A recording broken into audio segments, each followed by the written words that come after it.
अदानी जी दिख गए, अंबानी जी दिख गए, मगर गरीब व्यक्ति वहां कोई नहीं दिखा। आपने देखा होगा, टीवी में देखा आपने। अब उसका नतीजा बताता हूं। पार्लियामेंट में मैं यहां बैठता हूं, यहां पे अयोध्या के एमपी बैठते हैं। देखा आपने उनका चेहरा, इंडिया गठबंधन के हैं, है ना। मैंने उनसे पूछा कि भैया आप मुझे एक बात समझाओ, ये बीजेपी ने अपनी पूरी पॉलिटिक्स अयोध्या की पॉलिटिक्स थी।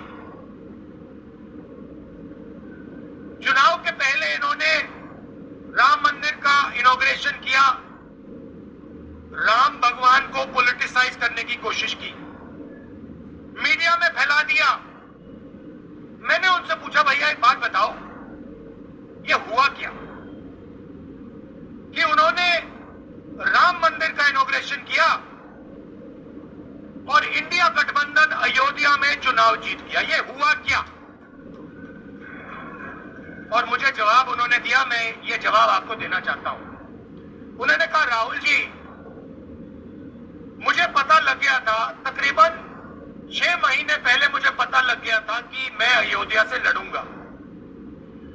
और जिस दिन मुझे पता लगा उस दिन मुझे यह भी मालूम था कि मैं सिर्फ लड़ूंगा नहीं, इंडिया गठबंधन अयोध्या से जीतने जा रहा है। मैंने कहा कि आपको कैसे मालूम। पूरी देश में, मीडिया में, सब जगह राम मंदिर का इनॉग्रेशन हुआ, तो आपको कैसे मालूम। उन्होंने कहा कि राहुल जी, जब मैं अयोध्या में लोगों से बात करता था तो मुझे अयोध्या के लोग सिर्फ 2-3 चीजें कहते थे। पहली बात कहते थे कि अयोध्या में मंदिर बनाने के लिए, क्लीन अप करने के लिए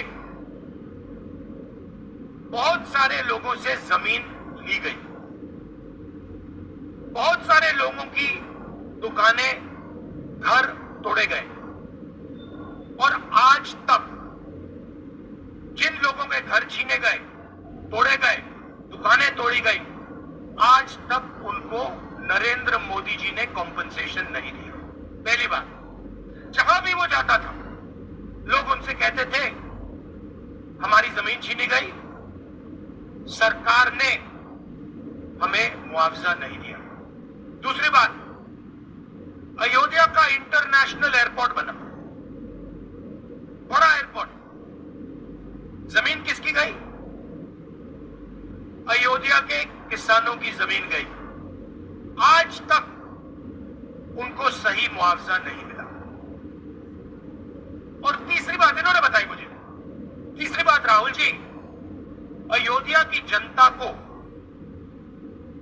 बहुत गुस्सा आया जब उन्होंने देखा कि राम मंदिर के इनॉग्रेशन में अयोध्या का एक भी व्यक्ति नहीं था। यह कारण